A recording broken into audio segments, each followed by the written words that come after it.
Assalamualaikum warahmatullahi wabarakatuh. Bertemu lagi dengan saya Indah Novitasari dan teman saya Dika Amelia. Kali ini kami akan membahas tentang bagaimana cara membuat penilaian di Microsoft Excel, yaitu penilaian tentang butir soal dan daya beda. Sebelum kami menjelaskan bagaimana tutorial cara membuatnya, jangan lupa subscribe, like, and comment ya. Kami dari kelompok 1 memenuhi tugas mata kuliah evaluasi pembelajaran PGMI reguler pagi semester 4. Di sini kami akan membahas tentang analisis penilaian butir soal, tingkat kesukaran soal, dan daya beda terlebih dahulu sebelum kita lanjut ke tutorial selanjutnya.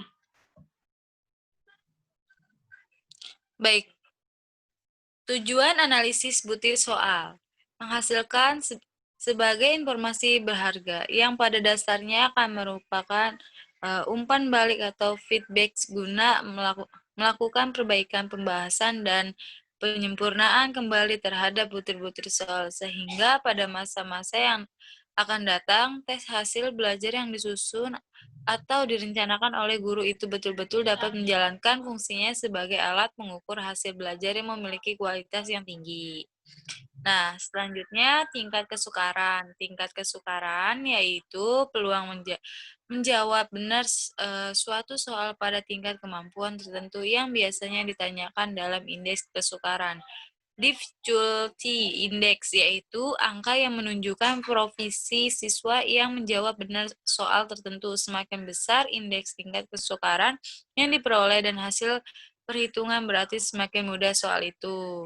Nah, selanjutnya rumus tingkat kesukaran, soal rumus mencari taraf kesukaran atau indeks kesukaran adalah P sama dengan B garis miring JS. Keterangannya, P sama dengan indeks kesukaran. B sama dengan banyaknya siswa yang menjawab soal benar. SJ sama dengan jumlah seluruh siswa peserta tes. Nah, daya pembedanya, perhitungan daya pembeda adalah pengukuran sejauh mana suatu butir soal mampu membedakan peserta didik yang sudah menguasai kontes dengan peserta didik yang sudah menguasai kompetensi dengan peserta didik yang belum atau kurang menguasai kompetensi berdasarkan kriteria tertentu. Nah, rumus daya beda. Daya pembeda suatu soal tes dapat dihitung dengan menggunakan rumus sebagai berikut. DV sama dengan TB garis miring T min RB sama garis miring R. Keterangannya DP sama dengan indeks DP atau daya pembeda yang dicari. TB sama dengan jumlah siswa yang menjawab benar pada kelompok siswa yang mempunyai kemampuan tinggi. T sama dengan jumlah kelompok peserta didik yang mempunyai kemampuan tinggi. R sama dengan jumlah peserta didik yang menjawab benar pada kelompok peserta didik yang mempunyai kemampuan rendah. R sama dengan jumlah kelompok peserta didik yang mempunyai kemampuan rendah. Selanjutnya, baik, selanjutnya yang akan dijelaskan tutorial Excel yang akan dijelaskan oleh teman saya, Indah Novitasari. Nah, di sini saya akan menjelaskan bagaimana cara membuat penilaian butir soal menggunakan Microsoft Excel.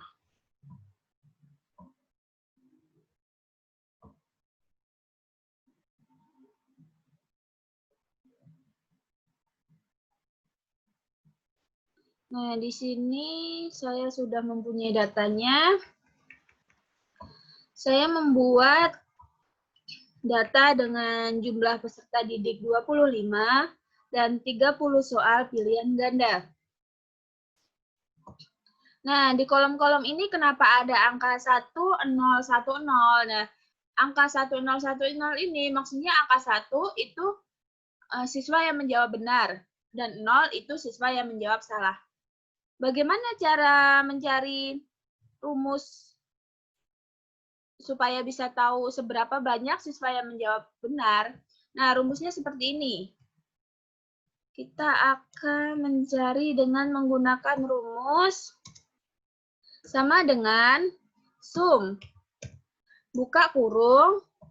Nah, kita blok dari soal pertama. Dari soal pertama sampai soal terakhir, yaitu soal ke-30. Kita blok. Tutup kurung. Kita enter. Mohon maaf.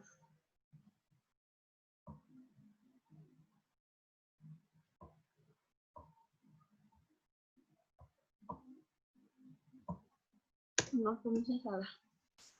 Sum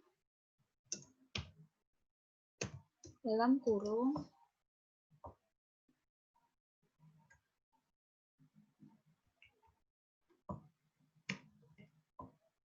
kita blok dulu.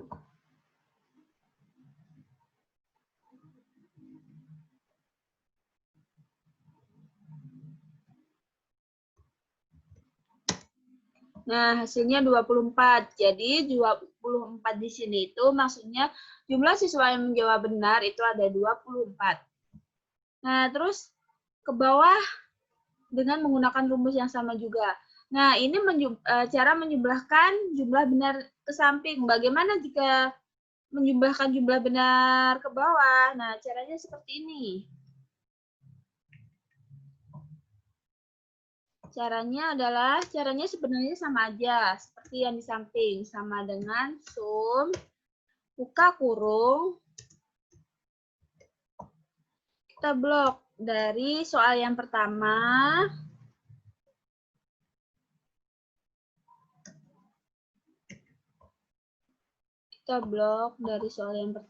sampai terakhir. Tutup kurung, enter. Nah, hasilnya 14. Terus, cara mencari ke samping juga sama caranya. Sampai ke soal yang 30. Nah, sesudah itu, kita jumlahkan. Kita jumlahkan keseluruhan, hasilnya semua siswa yang menjawab benar itu ada 914. Jadi, jumlah soal yang dijawab oleh siswa benar itu jumlahnya ada 914. Selanjutnya, kita masuk ke tingkat kesulitan. Bagaimana cara mencari tingkat kesulitan? Jadi, rumusnya adalah sama dengan buka kurung. Nah, ini jumlah yang di bawah tadi kita blok. Terus habis itu kita bagi dengan jumlah peserta tes. Jadi jumlah peserta tesnya tadi ada 25. Jadi kita bagi dengan 25. Tutup kurung kita enter. Nah, hasilnya adalah 0,58. Cara mencari ke sampingnya juga sama dengan menggunakan rumus tersebut. Kita coba lagi ya. Sama dengan jumlah bawah di blok. Sama dengan buka kurung. Jumlah bawah di blok, habis itu dibagi dengan 25 peserta. Tutup kurung, kita enter. Nah, hasilnya 6,8. Nah, di bawahnya kenapa ada sedang, mudah? Nah, jadi itu termasuk ke dalam interpretasi. Jadi, jika nilainya 0,91 sampai 1, itu interpretasinya masuk ke dalam soal yang sangat mudah. Nah, jika 0,71 sampai 0,90 itu masuk ke dalam tingkat soal yang mudah. 0,31 sampai 0,70 itu masuk ke dalam tingkat yang sedang. 0,21 sampai 0,30 itu masuk ke dalam tingkat yang sulit. 0,0 sampai 0,20 itu masuk ke dalam tingkat soal yang sangat sulit. Nah, berikutnya kita masuk ke daya beda. Bagaimana cara mencari daya beda? Nah, cara mencari daya beda itu tidak sama dengan cara mencari penilaian butir soal. Jika mencari penilaian butir soal tadi, itu tidak diurutkan dari jawaban terbesar ke yang terkecil. Akan tetapi, jika mencari penilaian daya beda, ini harus diurutin terlebih dahulu nih, seperti contohnya sudah saya urutin. Dari jawaban terbesar itu ada 24. Saya urutin sampai yang terkecil yaitu ada 15. Nih sudah urut. Nah, terus di tabelnya juga pun harus dibagi menjadi dua kelompok, yaitu kelompok atas dan kelompok bawah. Nah, di sini saya membuat 25 peserta, berarti saya bagi menjadi dua kelompok, yaitu kelompok atas dan kelompok bawah, terdiri dari 12 peserta dan 12 peserta. Kita masuk ke rumusnya, yaitu rumus daya beda adalah jawaban benar batas atau jumlah siswa batas atas itu dikurang dengan jawaban benar batas bawah atau jumlah siswa batas bawah. Bagaimana rumusnya? Nah, kita cari bersama-sama. Ini sama dengan buka kurung, kita blok jumlah kelompok atas. Itu kita blok terlebih dahulu, terus habis itu kita bagi dengan jumlah pesertanya. Jumlah pesertanya bukan 25 lagi, tetapi 12 karena udah dibagi 2. Terus dikurang dengan jumlah kelompok bawah. Kita blok, habis itu kita bagi dengan 12 peserta. Tutup kurung, kita enter. Nah, hasilnya adalah 0,33. Kita coba berikutnya. Tetap menggunakan rumus yang sama, yaitu sama dengan buka kurung, kita blok jumlah atas, kita bagi dengan 12 peserta, dikurang, kita blok jumlah bawah, dibagi dengan 12 peserta, kita tutup kurung, habis itu enter.